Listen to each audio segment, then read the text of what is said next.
Hey friends, it's Jessica and Adam. from Three Rivers Homestead, and we're here. We wanted to have a little talk with you guys today about something that I think is pretty interesting. I guess, our reasons why we feel like the majority of new homesteaders end up failing and giving up. I think there's a statistic out there that after 3 years, over 50% of people who try out this lifestyle that was really common. This was just a way of life for our grandparents and great grandparents, but it's kind of a new way of life for some of us here in these modern times. And people want to try it out and they end up failing. The majority of them do. And so we wanted to give some insight into why we think that is, some practical tips on how this lifestyle can be made easier for large families like our own or even smaller families, and then just kind of share some of the wisdom that we've gleaned over the last 7 to 8 years here on this property. Kind of started homesteading, that mindset, before we moved here, but we've been here on this property for almost 8 years this fall. So, yeah, it's flown by. So, we're going to go ahead and get started. So, I guess I'm just going to ask the question, why do you think that people give up? What is the reason for that? I think the main reason is that they take on too much too quick and it becomes overbearing. Uh, we did on some parts. We took over too much, but a lot of times we kind of eased ourselves into it and gained a lot of wisdom from mistakes and what we should do and shouldn't do. And then once we put all that together and we know how that operates, then we can add something else. I think a lot of people try to do everything too quick, and they have a small family, or just a spouse or whatever it is, but they get pushed to the side because you have so many projects you have to do and so many chores, and you're working your fingers to the bone. And some people are working outside of the home and on the home, and then they're relying on other people to do their chores at home. I think you're just doing too much too quick. So you just need to kind of ease into it.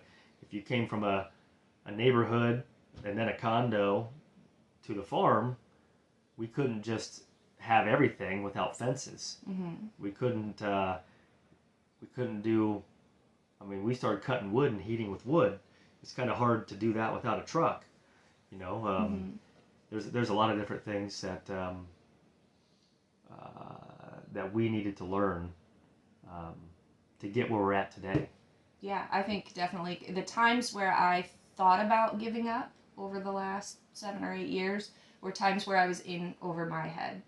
I just had too many fires burning. I just couldn't handle it all, and I thought about giving up. Were there ever times where you thought about, like, life would be easier if we just moved back to the condo that we lived in before this? Every time we had a little bit of strife on the farm, that was my kind of a joke. I'd say, let's just move back to the condo, right? Let's move down to Florida or somewhere warm in Mississippi and in a condo and do nothing. Yeah. Be responsible for nothing, just our kids and our marriage. But there was probably 3 times I said it and I actually meant it. Yeah. Can you think of what those were? It was probably something to do with animals dying. That when the calves died, that was kind of rough. Yeah, I'll let them know because some people might be new here. We had a really rough year raising beef last year. We get weaned calves, beef calves, and we bring them here, and then we raise them up to the size that we want to process them and fill our freezer. And we lost 3 out of 4 calves that we brought onto the property last year, and it was really discouraging because we were like, is it something we're doing wrong? You know, maybe we're not cut out for this. The animals might be suffering because of our care. And then, I'm glad we didn't give up because we found out that I don't think it was something we were doing. The farmer that we bought them from kind of was known for selling sick animals or sourcing sick animals. And, do you feel that way? That was a part Okay. of it. There was other things where all of a sudden I get stung by a bunch of bees, and then right after that, the kids are doing something. Then the dog jumps the fence and is over there with the neighbor's dogs beating them up or something. And then And then usually it's not just one issue. It was like, there goes our sink. The sump pump. The outdoor sub pump is hooked up to our sink That was that for noise. a little while. Yeah. But when it was just everything together. Yeah. Not everything together, I'm sorry. The sub pump. The outdoor sub pump threw me off. It was, it just piled up. So it wasn't just one incident. I mean, you can handle that kind of stuff. But then when they start piling on, and then if you're not sleeping, and then the kids, you're not spending enough time with the kids, you're not spending enough time with the ones you love, that kind of stuff. Nothing quite works out, and then your heart's in the wrong place, and your mind's not clear. It's hard to find solutions and get the solutions done. In some things, there is no solutions for a while. You have to wait on people, or you have to wait on other things, and then things just pile up. And I think, to go back to our beginning, that's why a lot of people decide that this life isn't for them, is because those things pile up because they have too many things that they weren't ready for. Yes. And that ties into one of the reasons I think that people give up is we lack generational wisdom. We talked about how we're first generation homesteaders. We weren't raised doing any of this. We didn't garden growing up. I barely cooked anything growing up, let alone raising animals and things. We didn't even have indoor pets in my house. I didn't even know how to care for animals. And so we're learning everything as we go. And when you're doing that, there's a learning curve. You're going to make mistakes. It's going to get frustrating at times. And if you can't persevere through that frustration and learn from those mistakes, it's going to be really easy to give up. Versus people who are raised in this lifestyle, they already have all of that knowledge and they can just hit the ground running. And for them, the hardest part might be, acquiring the supplies that you need, or raising the money to, build the fences and buy the tractor. Yep. Well, and my mother's dad, even we had a half an acre garden in the 80s. Everybody had gardens in the early 80s. We did. Well, okay, sorry. But everybody that I knew growing up, kind of out in the country. You grew up more country, though. Yeah, we grew up more country. We all had gardens in the early 80s, late 70s, early 80s. It's just what everybody kind of did back then. My grandfather had sheep, he raised minks, orchards, and my aunt and uncles, they had chicken, they had stuff. So even though we didn't have a lot, I saw how they handled the issues, or when I stayed at their house, I would have to go get the eggs in the morning. And so I kind of had a stone base, not a very concrete base, but I had a stone base of some expectations and a little bit of the work that had to go into it. And when they got, I think it was a weasel got into the hen house, you hear that story and what all the stuff they had to do to clean it up. I think we still lived over there at that time. I didn't see it or anything, but I heard the stories of it, so I kind of know what they had to do to fix it. So we had a stone base of knowledge of trees and some animals and stuff, but we didn't really have a concrete base. So you had a little bit better expectations going into it because you'd heard the stories, you had a little bit of firsthand experience. And I've done some of the work. Right, but there's a lot of people, another reason I think they fail is like they come into it not having the proper expectations. They have no idea what they look at Instagram accounts or maybe even YouTube accounts that paint it all to be very rosy and perfect and serene, and they think this is going to be this fairy tale lifestyle where you're going to be frolicking through the garden with, collecting baskets of food with little effort, and the children are running around barefoot. And I did that last weekend. Oh yeah, frolicking through. No, and there are moments that feel that way, and definitely. But, there's a lot of joy on sometimes, yeah. and some of the chores are so easy that 2 weeks that you feel like you're frolicking. Yeah, I mean, there's fun. It's beautiful. Yeah. Otherwise, you wouldn't do it if there wasn't beauty in it. Right. But there's also equally times that are going to be grueling hard work. You're going to be going out in freezing temperatures to care for sick animals. You're going to have to put animals down when, and all of these things that you're not maybe equipped to do, and people just don't go into it with the proper expectations. Yeah. The hard part is hard. Yeah. But once you overcome it, just like everything else in life, once you've done it, it's easier to do it again. You might not want to, but it's so much easier to do it again. Yeah. So I think those are what I believe to be most of the reasons. Do you have anything else that you feel like contributes to that? No, I mean, outside of personal strife, I mean, for me, I've had hip and back surgery. Um, so coming out here, I didn't want to take on too much to where I'm carrying buckets and wheelbarrows and all these things, and I didn't know if I have 5 years with being able to do this kind of stuff. Remember me talking about that? Mm-hmm. I'm like, honey, I don't want to take on too much because what if I can't do it? Mm-hmm. And then we're stuck and you have to do it all. Mm-hmm. And it's not going to happen. Mm-hmm. So that was one reason why I didn't want to go too fast, too quick, is because I just didn't know how much time I had. Now um, we're still going and we can still do all these things. And we got the infrastructure for all these things. We got the fencing for it, but now I have a tractor. Mm-hmm. So now I don't have to walk wheelbarrows from one side of the property to the other side of the property, which the next day destroyed me. Mm-hmm. Well, there's part of that expectation thing. You know, you go into it and you see a lot of these maybe accounts on social media where they're doing it the easy way from day one. They might have had the capital or inherited the tools and things to have the tractor Mm-hmm. immediately so that all of the work is done a little more easily. But it's not like that for everybody. It wasn't like that for us. We did it the hard way for many years before we had tools that started to make it easier. So that plays into it. I think another thing that we forgot to mention is community. You know, we felt very alone at many times because we didn't know a lot of people here locally that were attempting to do the same things. Mm-hmm. And we lacked the support and the networking with people that could help us. Yep. Yeah. And that's really important. You know, you think about our grandparents and our great grandparents. So, you know, they had that. Everybody was doing this to some extent, growing some of their food. And so, if you needed help, you could go to your neighbor, and if you didn't have the knowledge, maybe they did. If you had some crops fail, they filled in the gaps. You know, it just And that might be another one too, where you know you go into these expectations not having enough money, and both people are working to supplement outside of off the property, and then you have the kids are in school or babysitting or all these other things to where people are away from the property for a while. It's hard to start a lot of these projects when you're not home. You have to monitor your animals.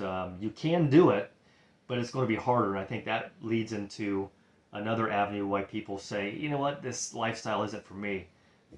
They don't really fail at it. They're trying it out and they decide, hey, it's just too much.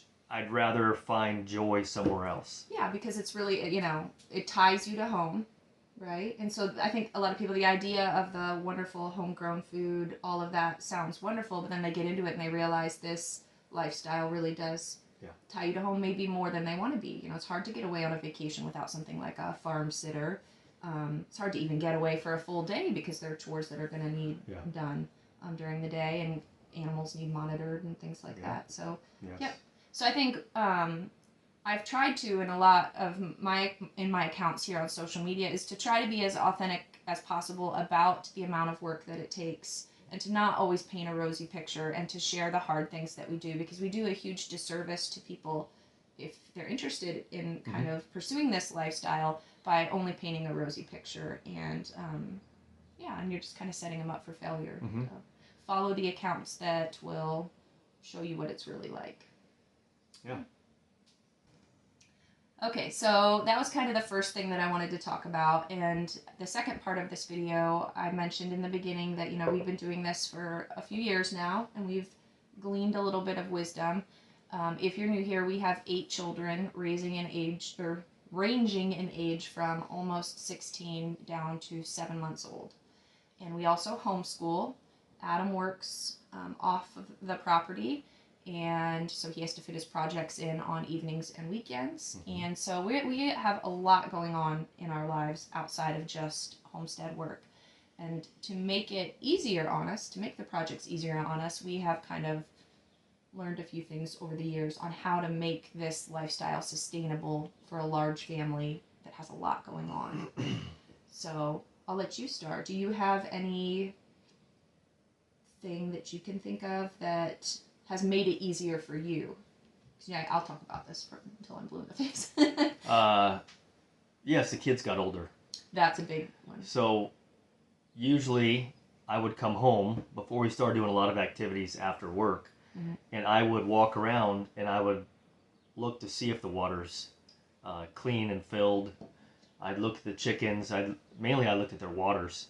I figured if they cleaned the waters, they probably did all the other chores pretty well, because that's like the worst thing. It takes most time consuming. Yeah. And then I would go up to their rooms to see how well they're cleaned, and all these other things. As they got older, they started doing these things on their own. And then if I just asked them, they said, yes, we're going to do it tomorrow because, and they have a good reasoning behind it, not because, oh, they forgot. If they use that word, oh, I forgot, or I assumed the other one was doing it, or something like that, then I had to, I shouldn't say they weren't reliable, but I have to keep checking up on them. If I just say, hey, did you do this? Like, yeah, we did it yesterday, and then we plan on doing it on Thursday, or something like that. So the kids got older, and I had to do less monitoring, so I could spend time doing other things, which is playing with the kids, or now we're doing activities after work a couple nights and that kind of thing for the kids and myself. And so that, I think that really is an important first tip to give families, especially if they have young children. We talked about realistic expectations. You're going to be very limited in what you can accomplish when your children are all little, because you're going to still be doing the majority of the work yourself. And it's going to take away from your small children and the time that you can give them, and just the amount of stress-free energy that you'll have in parenting them if you get in over your head with too many projects. So we took it very slow starting out. I wanted to jump in head first when we got here. And Adam, in wisdom, was like, put the brakes on that. Let's just like one new project a year. And we kind of took it that way. So that as we added more, the children were also getting older and more capable to help us. And you said at the beginning, you're doing all the work. So you're doing the work, I'm doing the work. The kids are with us doing the work together. They're seeing how it's supposed to be done. Then we say, hey, do you think you could do this? Then they start doing it by themselves. But then I still have to go and make sure it's still being done properly. And that's in all aspects. You have to follow up with everything that you want done, especially if you want it done your way. You have to follow up all the time. I mean, you follow up with me. I told you, did you do this? Oh, I forgot. Or yes, I'm doing that here in a little bit. We always have to follow up, especially when your lives get really busy. And like you said, our kids don't do a lot of work. They don't spend a lot of time doing it. Actually, they did not near as much as what a lot of times when I was younger I did. I spent more time doing some things. But because they do a lot to help us around the homestead, but we've streamlined it over the years. We figured out ways to make the chores easier for them.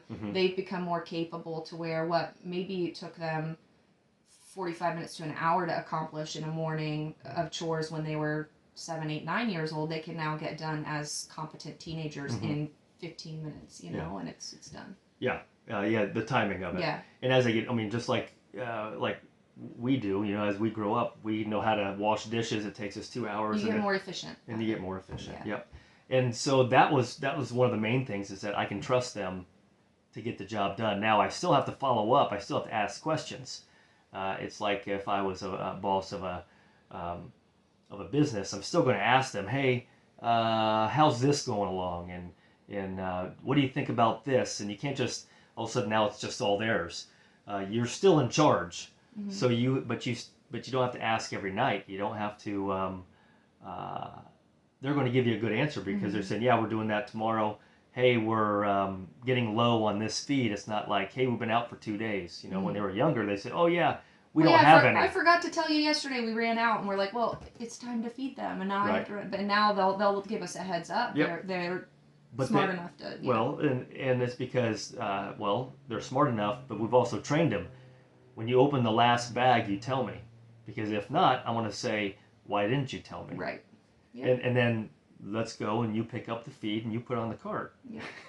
It's not a punishment. It's so that we're training them to be really productive citizens, if you will. Yeah, because chances are we have 8 children. Most of them might not live this lifestyle. They might end up living in a city somewhere. So, the point of the chores isn't just to teach them how to grow their own food and care for animals. The point is to teach them Good a work ethic and how to be diligent and how to, make sure they're being thorough in what they're doing. Have a list, accomplish it. Have a problem, fix it. Yeah. All those things. Yep. That that has a lot of it has lacked in my life. I had a lot of responsibility when I was younger, and then after a while, there wasn't a lot. Yeah. So we wanted the kids to have that. So yes, it's kind of a sidebar, but but no, that is a good first tip, I think, for people, especially with young children. Be realistic with what you're going to be able to accomplish. The children need to be the priority, and if you're doing too many projects outside, it is going to take away from them. Even if they're working alongside you, it will take away from what you're able to do as a family. So get into it slowly. There are many years ahead of you when the children will be older and more capable, and then you can take on more work. But be patient, enjoy what you're doing. I enjoy working with the kids.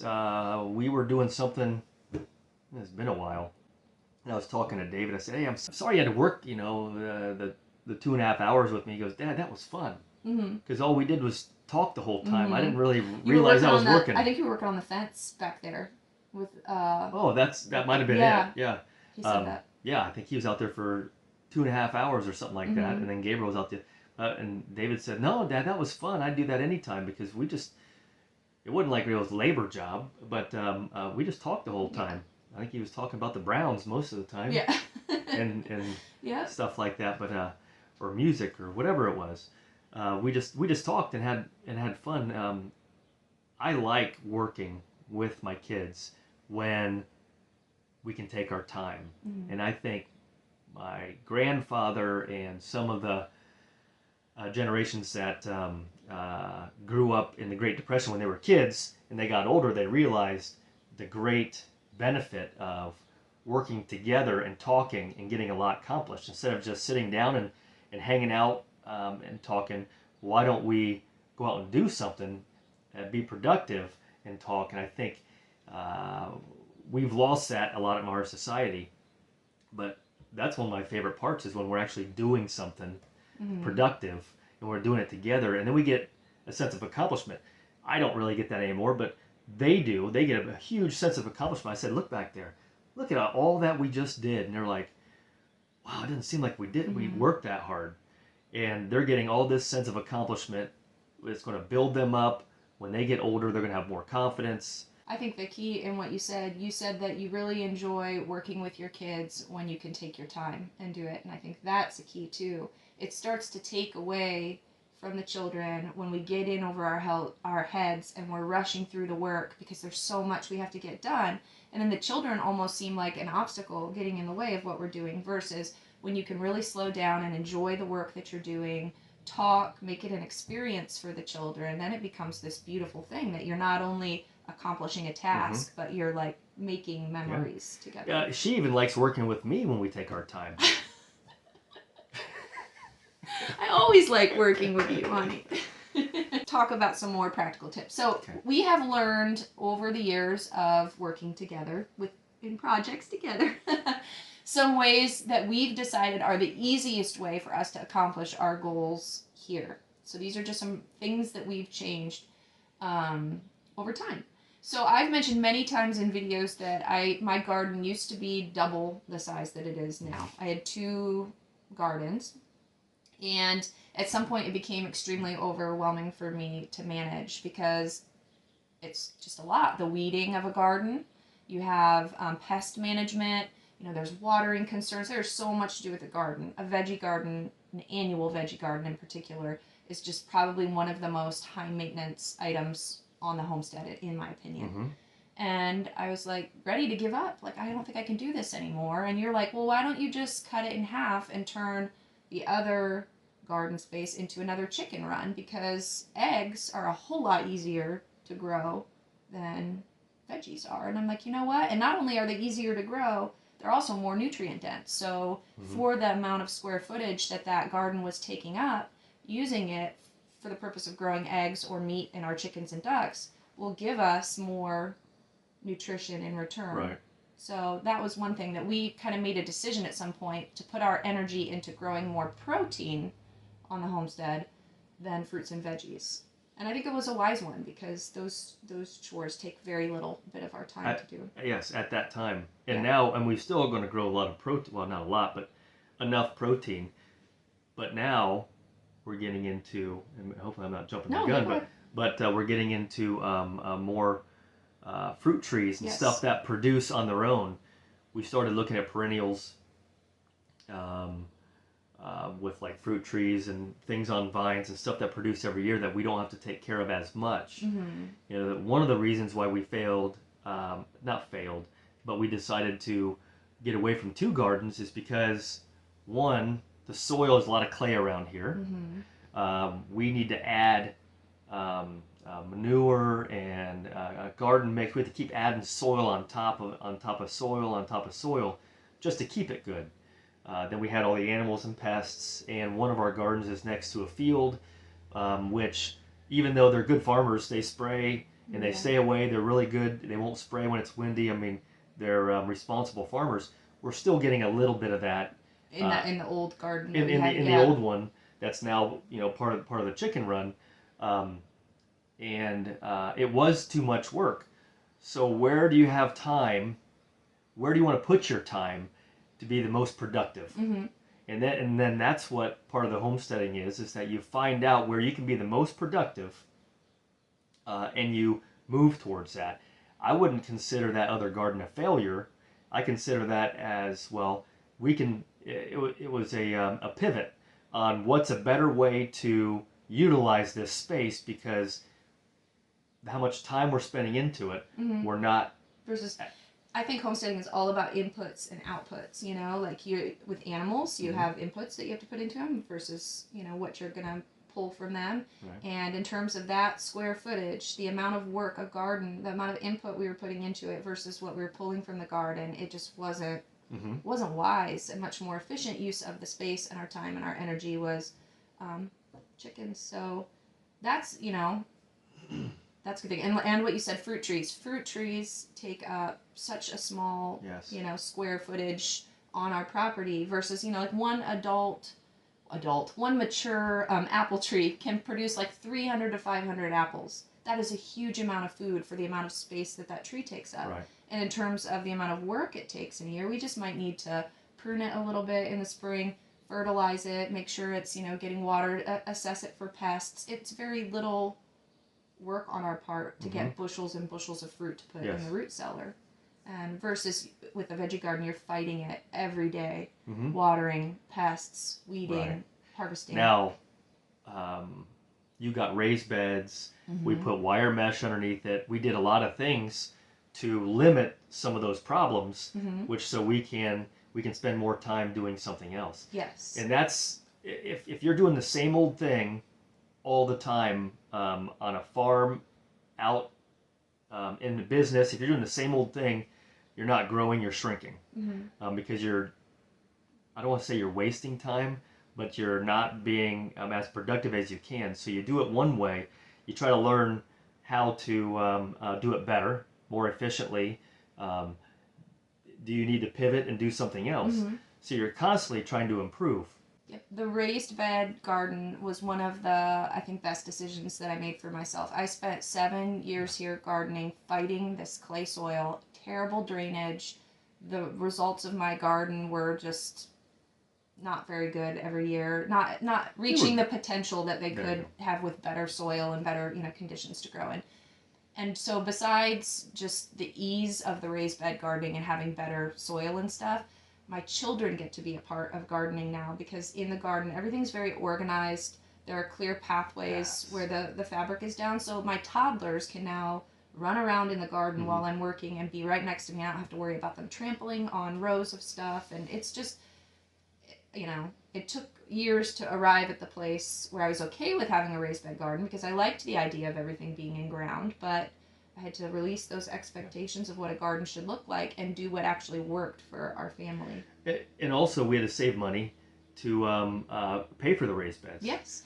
So, that's another reason if we go all the way back to the beginning of this video, people spend too much money to do everything, thinking they're going to get a huge benefit or a huge reward in it. And most of the time, it doesn't pan out. It just makes your life easier so you can move on to the next project. Mm-hmm. So pay cash. Don't go in debt. No, to buy a farm, it's different. You have to. But to do these projects, I would say that if you can't pay for it, or it's easy to pay for it, then you start it. But if you can't, if you're going way in debt, that's why people jump out real quick. Be patient. Take your time.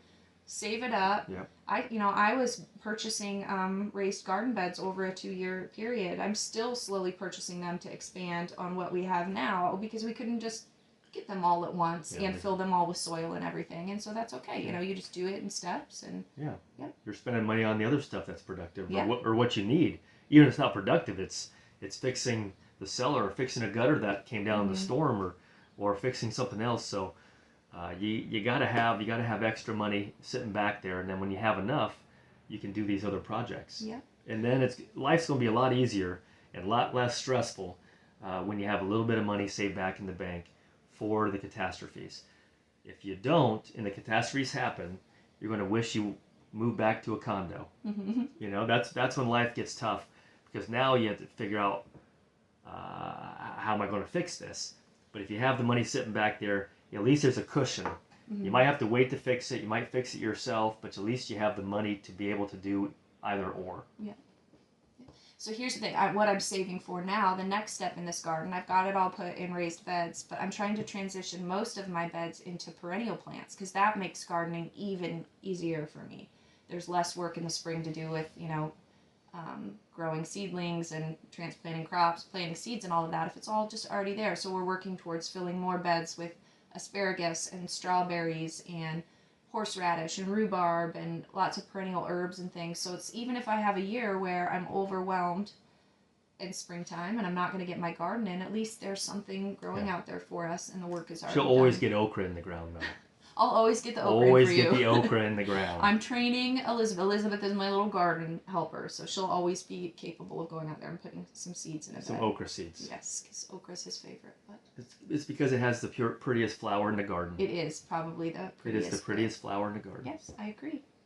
So, so beyond all of that, some other kind of practical things that I've discovered about myself, and maybe he has some input on this too, to make it easier. You guys know, you see back here, I preserve a lot of food every year, and that's a big part of homesteading. It isn't just growing the food, it's figuring out then what do you do with that food to use it throughout the rest of the year, because the growing season isn't the whole year round.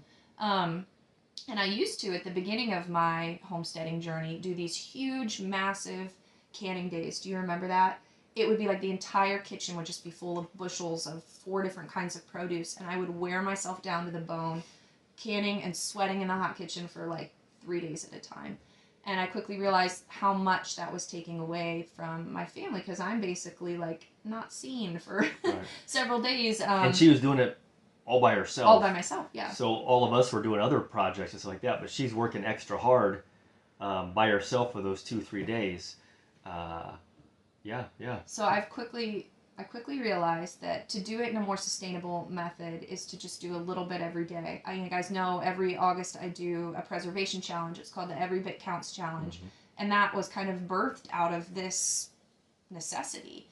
I could no longer just do big batch canning days and be there for my little children in the way that I needed to. I needed to just find pockets of time in each day. I have 10 or 15 minutes every day where I can just do something. And then maybe pick, one big canning project where I can do one day of the week, and all of that adds up to a nice stocked pantry. And I've done that for the last 3 or 4 years, and it has been a much more manageable method for me. And our pantry has grown. You would think that I would preserve less because I'm not doing these huge big batch days, but I feel like I preserve more doing a little bit every day. Yeah. And so I think that that's helpful to remember. You don't have to be putting up bushels and bushels of produce at a time.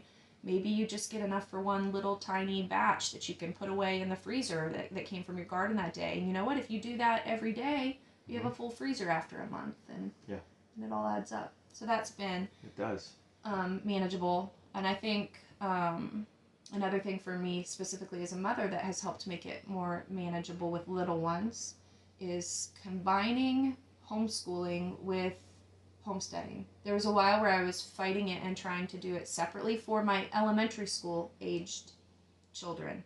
You know, you get out the science textbook and it would talk about plant life cycles and how the weather works and how a seed becomes a plant and the life cycle of pests and all of that. And I'm like, why am I teaching this in a book when my kids could just be running around in the garden with me learning it firsthand? And it really took a lot off of my plate. So if you're a young family and you're homeschooling like us and you're homesteading and you're having a hard time balancing those two worlds, I think making the homestead your classroom is really a good way to do that. And I've done a video on that topic before that I'm going to link in the description for you that kind of goes into detail on how I do that. But that makes it all more manageable, because I think there's a lot of homeschooling families that give up on homesteading because they feel like it's really hard to get all the school lessons done with all of the work they also need to do outside. Yeah. You're not here for the homeschooling most days, so there's probably not. No. Yeah. No, no. I mean, I'll teach an anatomy class once in a while. Yeah. Phys ed class. Yeah. Archery class or something. All right, so I think this is a good place to kind of start wrapping it up. We've talked a lot about what the homestead means to us in terms of educating the children, growing food. We've talked about tips for how to make it easier as parents of children so that we'll have more time. And I think there's a theme there that for us, really, homesteading is about providing our family, our children with the best quality food that we can give them, creating good memories for them, and character development as part of their education. And that is what it's about. And so for people out there that are looking for motivation, they're wanting to give up, it's like, just keep pushing through and keep that in the forefront of your mind. The kids have to be the priority. So if what you're doing is overwhelming and it's preventing you from pouring into your children and doing it in a way that benefits the children, then you need to take a step back, release some expectations, release some of the work that you're doing, and you don't have to do it all. Right. Yeah, the homestead should be a safe place where the kids, yourself, your spouse, your animals, but your kids feel like it's a safe place. If it's safe, they'll come talk to you about their problems. When they move away, they're going to come back and want to get on the couch and crawl underneath the blanket and be like, oh, this always feels like home. You want it to be a safe place.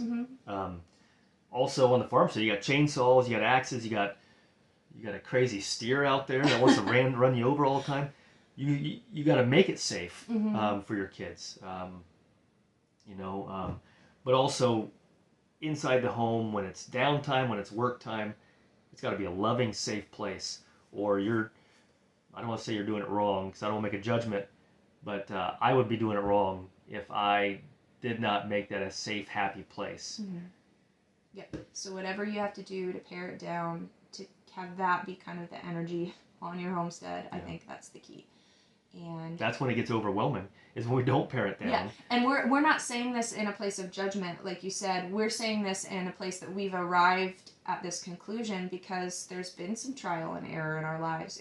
Our journey has been a fluctuation of ups. There have been some ups and downs. There were times where we were in over our heads and we had to scale it back and reassess and say, okay, maybe this is the year that we don't do X, Y, and Z. And we had this project that we were maybe thinking about doing, and maybe that's something we don't pursue because we're already, overwhelmed. Right. Or we started a project and it was overwhelming and we decided to postpone it. Yeah. Because if Jessica's not happy or I'm not happy, or the kids, or we're not spending time with the kids, it just makes all the other projects have less meaning. Yeah, because what's the point? Sure, the kids are fed well, they've got great food, but they're living in an environment that isn't. It's not fun. It's not fun for anybody. I don't know why people want to live in misery. All right. Well, but there are some. Yeah. I'm not making a judgment again.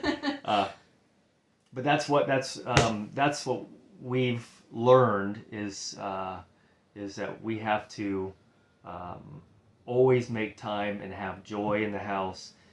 Say, okay, we're not going to do something this day. Sit together and have a meal, talk, laugh, have a movie night, watch a TV show, go out to the garage and have games, run the sprinkler.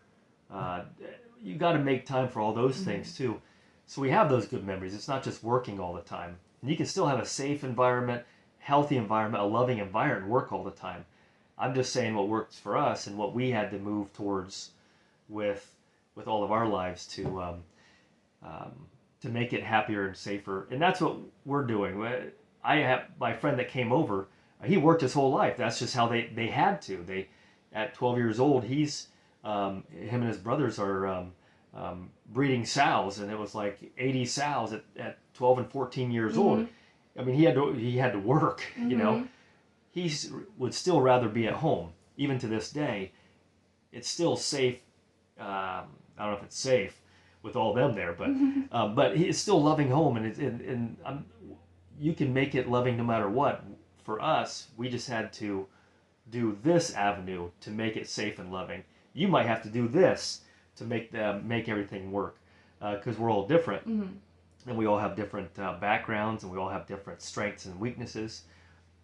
And that's the great part about being a modern homesteader, is that we can pick and choose what we do and don't want to do. We're not relying on this for our survival the way our ancestors did. You know, we talked about expectations in the beginning of this, and frolicking through the garden and filling baskets. We have this idea of Ma Ingalls, like living, you know, but it's like, no, she was literally fighting for her survival every year. If she didn't do the work, they didn't eat. Right. And we live in such a time of blessings where there's abundance everywhere. If something fails here, or if we want to have a year where we spend more time with our children and maybe not grow some of the food, we have options. We have grocery stores, and it's a beautiful time to be alive. So you figure out, like you said, for your family, which avenues make sense, which will allow you to live this lifestyle sustainably and bring joy to everybody, and just I'm sorry. No, it would have been a lot harder.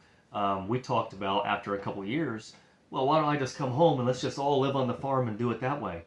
I had a job that had health care. That was a for sure check. It is really hard to give up a for sure check. You can depend on it. So we kept that for that check so that we could do all these other things. Yeah, it wasn't like frolicking through with everything with all the family home and working together. Yeah. And I think that that false sense of pie in the sky stuff is why a lot of people fail, because they see that and they're like, yeah, we can do it. We'll be a full-time family. Everybody will be home, and we'll just... And if you don't have old money, or you don't have other passive income, or you still need a for sure thing back there, or you're going to struggle. You're going to struggle really hard. Especially while trying to build a homestead from scratch, which homesteading is it can be a big monetary investment, depending on how you do it, but yeah. Usually you're spending money. Yeah, fences cost money, a tractor costs money, animals cost money. Another truck, buying bulk. Yeah, all of that, yeah. So this is what works for us. I hope that didn't come across in any way judgmental to people that are doing it a different way. This is just what we've arrived at. And if anything in this video, I hope you've just gleaned some encouragement that there isn't one way to do this. That there are reasons. Don't do it our way. Yeah. Do what works for you.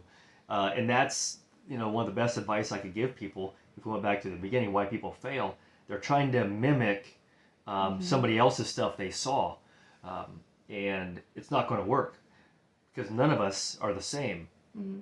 I have my strengths and weaknesses that I know I can't do this, or sometimes I don't know and I find out, but that's what makes us unique, and that's what makes you unique, because you're going to do what works. You should do what works, and it's not going to look like us. It's not going to look like ours. And ideally, and the beautiful thing is God made us all different in that way. Everybody has their own unique family that's doing their different things, and then we operate within a community where everybody's strengths and weaknesses can exist together, and we can build each other up. Right. And if I'm on YouTube, why would I want to watch somebody else do exactly what I'm doing, because that'd be boring. Mm-hmm. I want to watch somebody doing something different so I can go, oh, that's a good idea. Right. I want to try that. Or, oh, I never want to do that. Yeah. You know, there's a lot of different reasons, but we're not supposed to be the same. So when people say, well, you should do it this way or that way, no, and that's okay if it sounds judgy or not, but you got to do it your way that works best for you and your family, or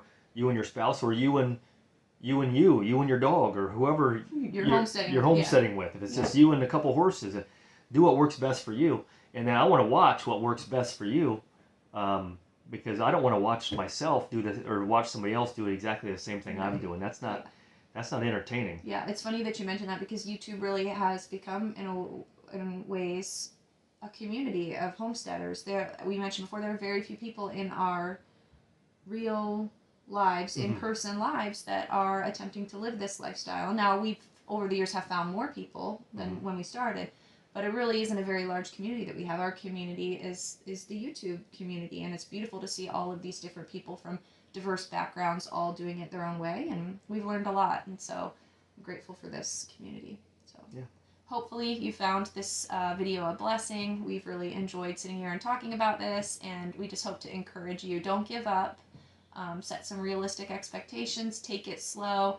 Put your children or your spouse first, and it's going to be a blessing. Homesteading's been one of, I think, the best decisions we've made for our family.